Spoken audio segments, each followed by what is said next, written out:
እይታ በሚል ሐሳብ አብያተ ክርስቲያናት በእግዚአብሔር እይታ አብያተ ክርስቲያናት ዋሞሃሬ የኦሮሮ ሸቢሰ ደበረከማል አብያተ ክርስቲያናት ዋሞሃር መለበሙ የኦሮሮሽን ቃቂሳ ዋሰገር ወጮም ማማ ኢለገም ከበረድ ደቃ ጻሎት ይሰኮብክን ሰገድ ለምን ማሰባኩ አልቃጠሉም ዋሰገር ወጪ ማሽሩ ሞተ ለሶዲም ጊታና ዋውንት ነው አብያተ ክርስቲያናት በእግዚአብሔር እይታ በሚል ሐሳብ ነው የእግዚአብሔርን ቃል የሚያቀርብላችሁ። እንግዲህ ስለ አብያተ ክርስቲያናት አጠር ያለ መግለጫ ለመስጠት ያህል አብያተ ክርስቲያናት በአጭሩ የእግዚአብሔር ናቸው። በመጽሐፍ ቅዱስ ውስጥ የተጠቀሱ ቤተ እምነቶች ሳይሆኑ አብያተ ክርስቲያናት ናቸው። አማኞች ዛሬ ደግሞ ትኩረት የሚሰጡት ስለ አብያተ ክርስቲያናት ሳይሆን ስለ ቤተ እምነት ነው።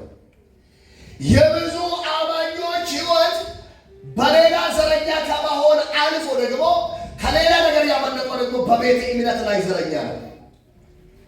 ቤተ እምነትን ወይም ዲኖሚኔሽንን የማምለክ ያህል ነው። መጽሐፍ ቅዱስ ውስጥ ደግሞ የተጻፈው ቤተ እምነት ሳይሆን አብያተ ክርስቲያናት ናቸው። መጽሐፍ ቅዱስ አብያተ ክርስቲያናት የእግዚአብሔር ናቸው ይላል። አንደኛ ቆሮንቶስ 11:16 ላይ እኛ ወይም የእግዚአብሔር አብያተ ክርስቲያናት እንዲህ ያለ ልማድ የለንም ይላል ጳውሎስ ሲናገር። እኛ ወይም የእግዚአብሔር አብያተ ክርስቲያናት የእግዚአብሔር አብያተ ክርስቲያናት የሚለው ለመውሰድ ነው የዘገቡት ማለት ነው። አብያተ ክርስቲያናት የእግዚአብሔር ናቸው። እንዲሁም ደግሞ ሁለተኛ ተሰሎንቄ ምዕራፍ 1:4 ላይ ታገኛላችሁ።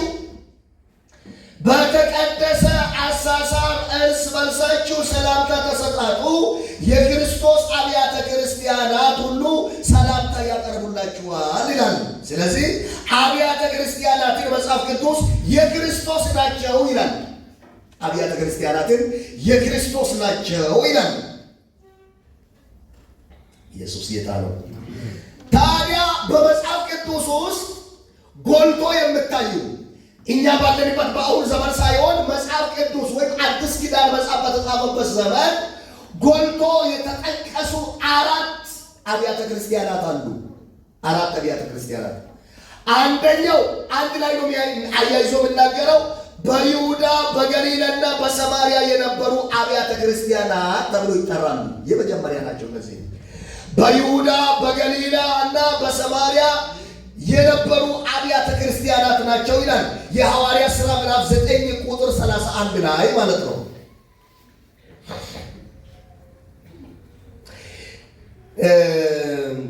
ሁለተኛ የገሊላ አብያተ ክርስቲያናት ብሎ ለይቶ ያወራል። የገሊላ አብያተ ክርስቲያናት ይላል አንደኛ ቆሮንቶስ 16:1 ላይ ገላትያ 1:1-2 ባለው ክፍል ታገኛላችሁ ማለት ነው። አንደኛ ቆሮንቶስ 16:1 ላይ ገላትያ 1:1-2 ባለው ክፍል ታገኛላችሁ ማለት ነው። ይሄ የገሊላ አብያተ ክርስቲያን ይቅርታ የመጀመሪያ ገሊላ ነው። ይሄ የገላትያ አብያተ ክርስቲያናት የሚባሉ አብያተ ክርስቲያናት ሐዋርያው ጳውሎስ የመጀመሪያ የወንጌል ጉዞ ከአንጾኪያ ተነስቶ ወንጌል ስርጭትን እያዳረሰ በሄደባቸው ቦታዎች ገላትያ ማለት አውራጃ ነው። ትልቅ አገር ነው፣ አውራጃ ነው። በዚያ አውራጃ ውስጥ እየተዘዋወረ ወንጌልን እየሰበከ አብያተ ክርስቲያናትን ይተክላቸው ነበር ማለት ነው። ስለዚህ በገላትያ የነበሩ አብያተ ክርስቲያናት በሐዋርያው ጳውሎስ በመጀመሪያ በወንጌል ጉዞ የተመሰረቱ ናቸው ማለት ነው። ሶስተኛ አብያተ ክርስቲያናት የመቄዶንያ አብያተ ክርስቲያናት ናቸው። የመቄዶንያ አብያተ ክርስቲያናት ሁለተኛ ቆሮንቶስ ምዕራፍ 8:1 ላይ እንዲሁም የሐዋርያት ሥራ 16:17 ላይ ታገኛላችሁ።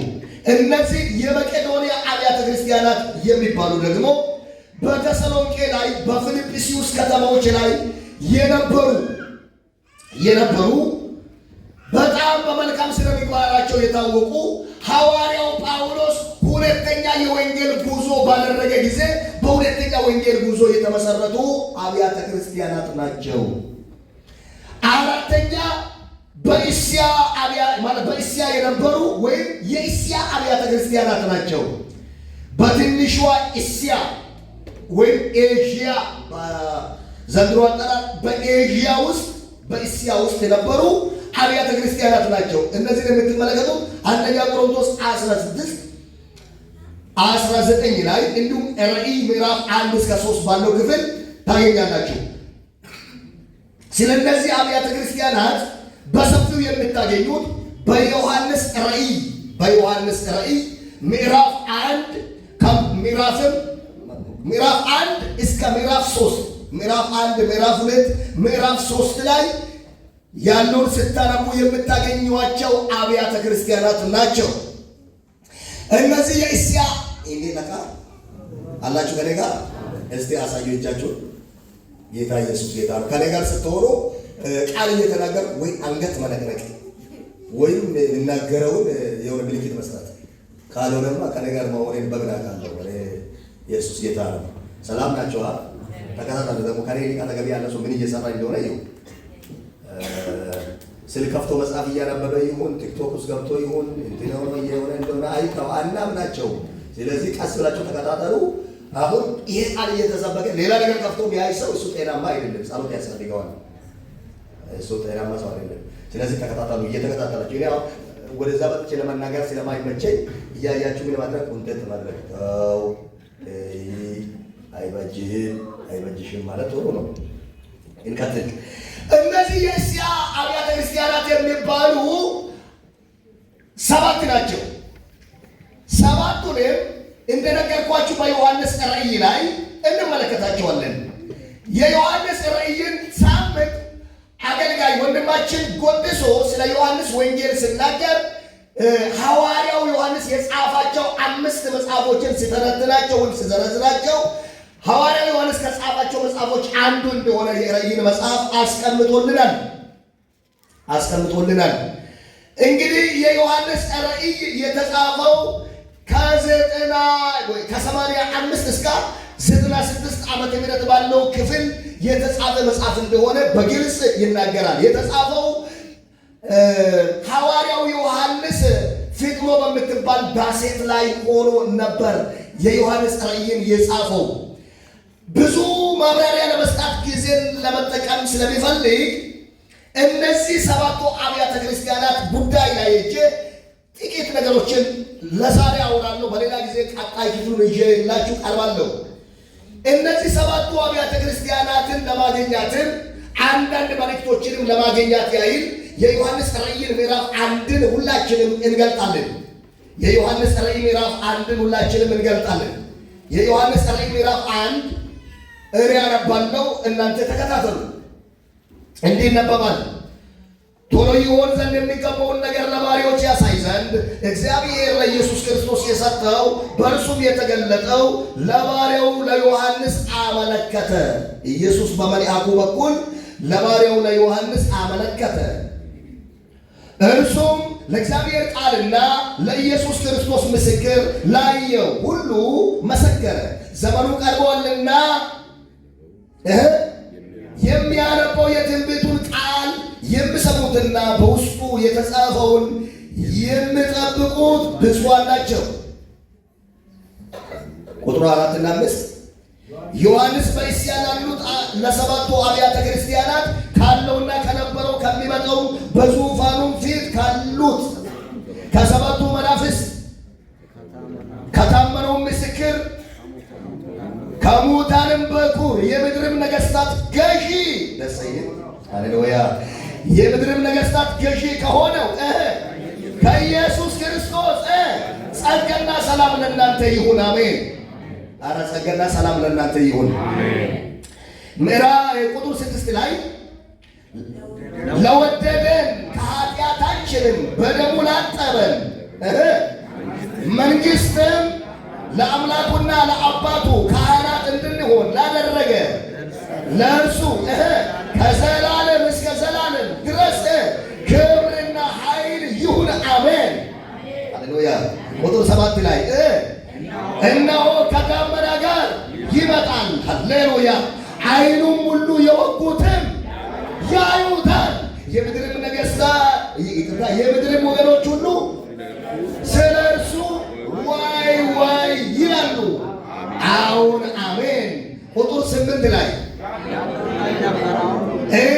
አቤት አቤት ያለውና የነበረው የሚመጣው ሁሉንም የሚገዛ ጌታ አምላክ አልፋና ኦሜጋ እኔ ነኝ ይላል። ሃሌሉያ። ቁጥር 9 እኔ ወንድማችሁ የሆነው ከእናንተ ጋር አብሬ መከራውንና መንግሥቱን የኢየሱስ ክርስቶስንም ትዕግሥት የሚካፈል ዮሐንስ ስለ እግዚአብሔር ቃልና ስለ ኢየሱስ ክርስቶስ ፊልሞ በምትባል ደሴት ነበሪው። ቁጥር 10 በጌታ ቃል በመንፈስ ነበሪው። ሃሌሉያ። ይቀጥል። በኋላዬም የመለከትን ድምፅ የሚመስል ታላቅ ድምፅ ሰማሁ። እንዲህም የምታየውን መጽሐፍ ጽፈህ ተመልከቱ። ቤተክርስቲያናትን እየዘረዘረ ነው።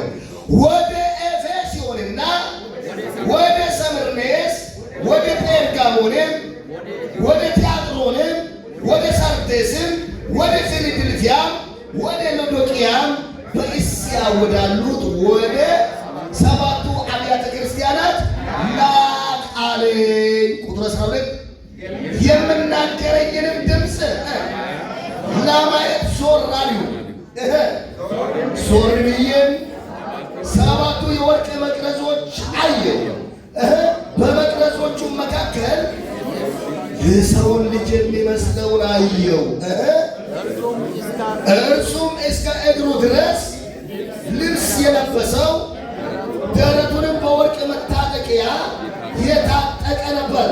ቁጥር 14 ላይ ራሱንና የራሱ ጠጉርም እንደ ነጭ በግ ጠጉር እንደ በረዶም ነጭ ነበሩ። ሃሌሉያ። እንቀጥል። ዓይኖቹም እንደ እሳት ነበልባል ነበሩ። እንቀጥል። እግሮቹም በእቶን የነጠረ የጋለ ናስ ይመስሉ ነበር። ድምፁም እንደ ብዙ ውሃዎች ድምፅ ነበረ። በቀኝ እጁም 7 ከዋክብት ነበሩት። እንቀጥል። ከአፉም በሁለት ወገን የተሳለ ስለታም ሰይፍ ወጣ። ፊቱም በኃይል እንደሚያበራ እንደ ፀሐይ ነበረ። እንቀጥል።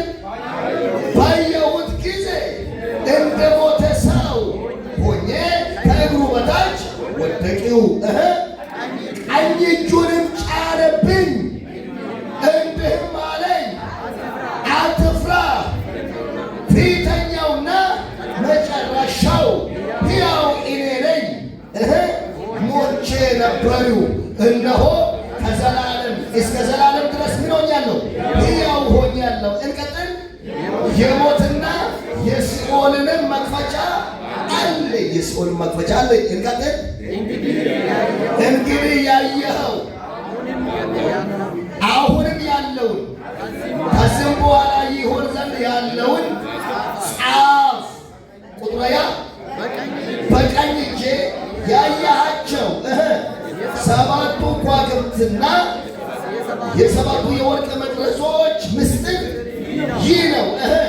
7ቱ ከዋክብት የ7ቱ አብያተ ክርስቲያናት መላእክት ናቸው። 7ቱ መቅረዞች 7ቱ አብያተ ክርስቲያናት ናቸው ይላል። በጣም የሚገርም ነው። እነዚህ 7ቱ አብያተ ክርስቲያናት የት የሚገኙ ናቸው? በእስያ። ምዕራፍ አንድ ወሳኝ የሆኑ 5 ሀሳቦችን ሰጥቶን ነው ያለፈው። አንደኛ የመልእክቱ ባለቤት፣ የዚህ የራእይ መጽሐፍ የመልእክቱ ባለቤት ራሱ ክርስቶስ እንደሆነ ቁጥር ከ1 እስከ 3 ስትተረጉ ታገኛላችሁ። ለኢየሱስ ክርስቶስ እግዚአብሔር የሰጠውን ለሐዋርያው ዮሐንስ መልአኩን ልኮ ገለጠው ይላል። የመልእክቱ ባለቤት ራሱ ማን ነው ማለት ነው? የዮሐንስ ራእይ የተባለው በዮሐንስ በኩል ስለተጻፈ እንጂ የራእዩ ባለቤት ማን ነው? ራሱ ኢየሱስ እንደሆነ ይናገራል። ሁለተኛ ደግሞ የመልእክቱን ይዘት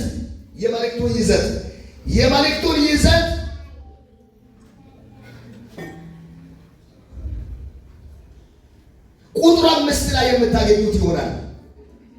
የመልእክቱ ይዘት የነበረ ያለ የሚኖር እያለ የምናገረው የሆነ ነገር የተጻፈ ሊሆን ያለው የተጻፈ እየሆነ ያለው ነገር የተጻፈ ሆኖ እንዲህ አይነት ይዘት። ሶስተኛ ካህናት የመሆናችን ምስጢር በደሙ መታጠብ እንደሆነ ቁጥር 6 ላይ ያወራል። እኛ ለአገልግሎት መብቃታችን፣ አገልጋይ መባላችን፣ የማገልገልን እድል ማግኘታችን ከትምህርታችንም ከእውቀታችን ከጥበባችን ከሌላ ብቃታችን ሳይሆን በደሙ አጥቦን ለዘመናት ሲወርድ ሲዋረድ የመጣውን የኃጢአትን ቆሻሻ ኢድፍ ከኛ ላይ በደሙ አጥቦ አንጽቶን ነው። አገልጋይ በመሆናችን የሚያኩራራን የሚያዝናናን ሌላ ነገር የለም። የልፋታችን ውጤት ስላይደለም በደሙ አጥቦን አንጽቶን አገልጋዮች አድርጎናል። ያንን ቁጥር 6 ላይ ታገኛላችሁ። አራተኛ የራሱን ባህሪ ይናገራል። ሁሉም እግዚአብሔር የራሱን ባህሪ ሳይናገር ለሰው ሌላ ነገር ሸክም አይጭንም።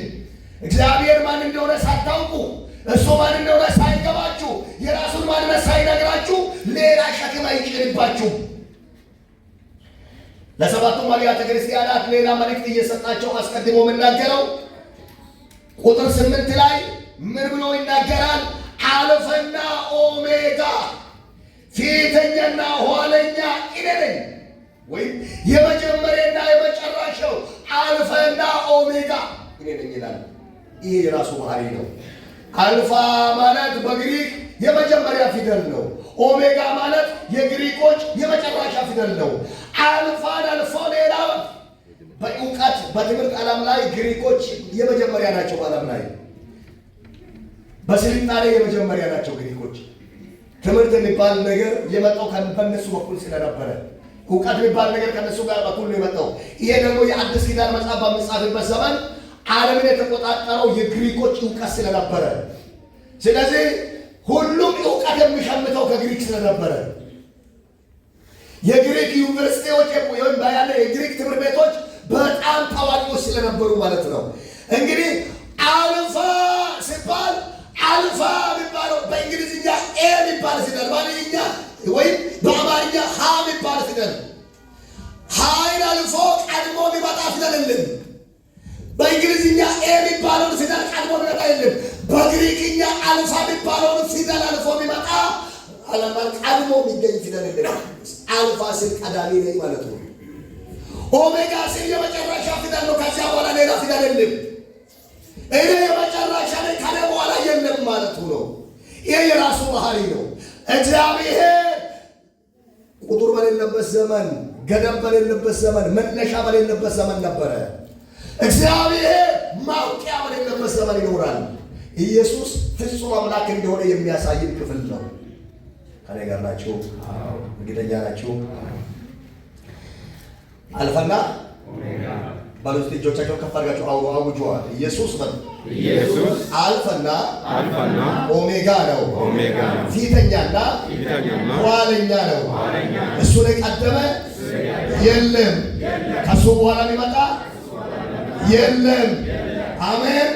የመጀመሪያ እሱ ነው፣ የመጨረሻ እሱ ነው። አልፋ እሱ ነው፣ ኋለኛ ወይም ኦሜጋ እሱ ነው። ስለዚህ ከፊት እንዳያስቸግረን የሚያስፈራን ነገር እንዳይኖር እሱ ቀዳሚ ነው። ከኋላ የሆነ ነገር እንዳይኖር እሱ ኦሜጋ ነው። ንገረው፣ ከፊትም ከኋላም ቀዳሚም መጨረሻውም እሱ ነው በለው።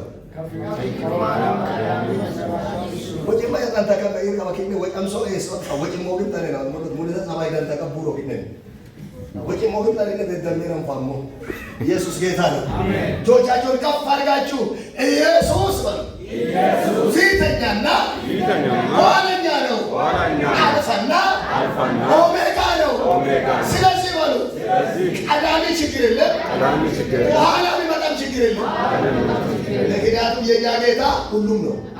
ቀዳሚም ነው፣ ኋለኛም ነው፣ የመጀመሪያም ነው፣ የመጨረሻ ነው። ያለ ስጋት የምንኖርበት ምስጢር አሁንም ቢሆን አሁንም ያለ ጭንቀት ያለ ስጋት የምንኖርበት ምስጢር ይሄ ነው። አሜን። እሱን አልፎ የሚመጣ ከባድ የሚባል ነገር ስለሌለ እሱ አሳልፎ ካልሰጠ የሚመጣ ምንም ነገር ስለሌለ ዘና ብለን የምንኖረው አርፈን የምንኖረው ለዚህ ነው። በየትኛውም አይነት ሁኔታ ውስጥ ስናልፍ ማለት ነው።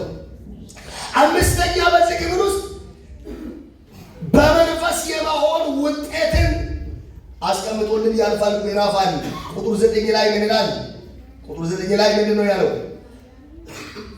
እኔ ወንድማችሁ የሆነው ከእናንተ ጋር አብሬ መከራውንና መንግስቱን የኢየሱስ ክርስቶስንም ትዕግስት የሚካፈል ዮሐንስ ስለ እግዚአብሔር ቃልና ስለ ኢየሱስ ምስክር ፍጥሞ በምትባል ዳሴት ነበሪው ቃል ማለት ቁጥር 10 ላይ ምን አለ? በጌታ ቀን በመንፈስ ነበሪው። በጌታ ቀን በመንፈስ ነበሪው። ምን ነው በመንፈስ እንዳልሆነ ያደረገን እኛ ዮሐንስ ፍጥሞ በምትባል ዳሴት ውስጥ እስራት ውስጥ ነው የነበረው። ታስሮ ነው የነበረው።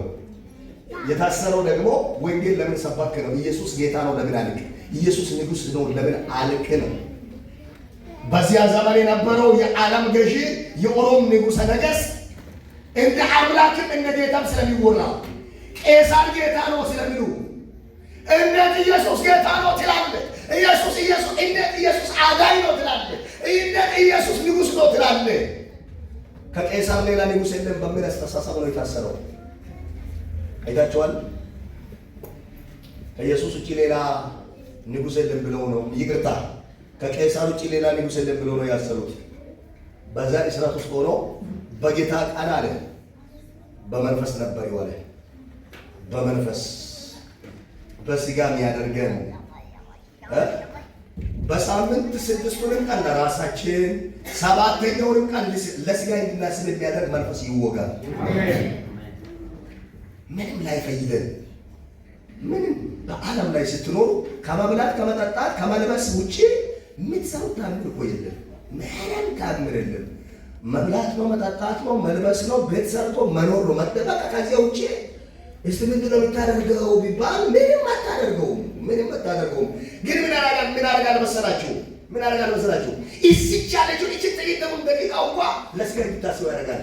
እዚህ ቁጭ ብሎ ስፔሻሊ ወጥታ ይሁን እንትን ሱቁ ላይ ምን ገባ ይሁን አይታይም አልቆ ይሁን ከሆነ ቦታ የሆነ ሜሴጅ ሰውነትን በነዘረ ቁጥር ሁሉ እንትን ይሁን ከሱ ተደውሎ ይሁን እንትን ላይ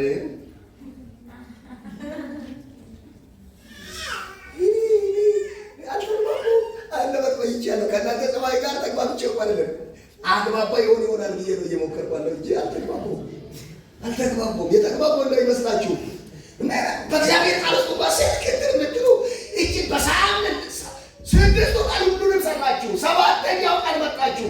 2 ሰዓት ቢበቃው ፕሮግራም ተጀመረው ለሰታ ይሆን ለ2 ሰዓት መከከባቷችሁ ጩጩቃ ወሬ ከርሳራ ከለ ጉዳይ ከከከከ ሲጎዶ ይከሶ ማያቁላ ሞዶ ያያታይ ማቁላ ሞዶ ሲጋራ ኮላ ሞዶ ከከከ ሞዶ ከሚያ እንዴ ስልክ ተነዘሩ ላይ ማን ዝንቀታዮ ዋሰገራዮ መቀጣጣዮ ታምራዮ ማይማረይተ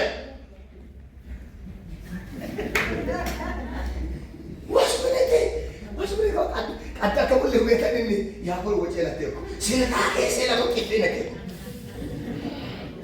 አጥሶ ማይላል ኢየሱስ ሳይኮነ ያቆላይ ዋምን ነጋዴ ገንዘብ ለዋጮችን ሸቃጮችን በጌታ ሲመጡ ሌላ የሚሰሩትን ጅራፍ አብጅቶ ነው ገረፋቸው። ከቤት አወጣቸው፣ ጋታቸውን ገለበጠ ነው የሚለው። አንዳንዶቻችን እኔ እንደሚያደርግ ኢየሱስ ባዚህ መድረክ እያገለገለ ቢሆን ኖሮ ብዙዎችን ነው የሚገርፋቸው፣ ብዙዎችን ነው ከቤት የሚያስወጣቸው፣ ብዙዎችን ከቤት ያስወጣቸዋል።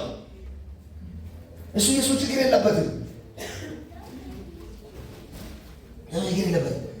አሁን ከዚህ መጥቶ ናፍቆት ጤቢያ ይሁን ወሬ ሀሳብ አፒታይት ካፍትስ ክፍትሳ መጨስምስ ጀመሪማ ቤቶስ ቁርጦ ይዝ ዋስከ መጨስምስ ቤቶስ ቁርጦ ይዝ ወይቶ ግን ወይ ተከምሶ ወይቶ ተከም አራቅሞአም ወይቶ ተከምሶ ወፍታችሁ ለታከሙ ወፍታ ቆጥሩ ማለት እስቲ ከቻሉ አግባባቸዋለሁ ካለሻ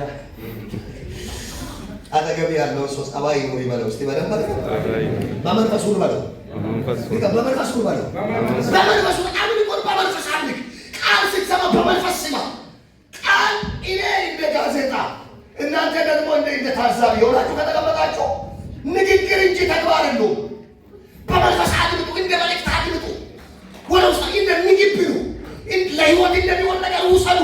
ያ ካልሆነ እኔ ተናገር ለፍላፊ ሰዓት እስኪደርስ 20 ደቂቃ 30 ደቂቃ ለፍላፊ። እናንተ ደግሞ ታዛቢ ደስ ስላችሁ ውጭ ወጣችሁ ትታጫላችሁ። አቤት ምን ያደርጋል እንትኑ እንትን ይከስብ ካስፕረስ ከሉሳ ይከንትስ ኢየሱስ ነ ኢየሱስ ይሶዩ እንዲላል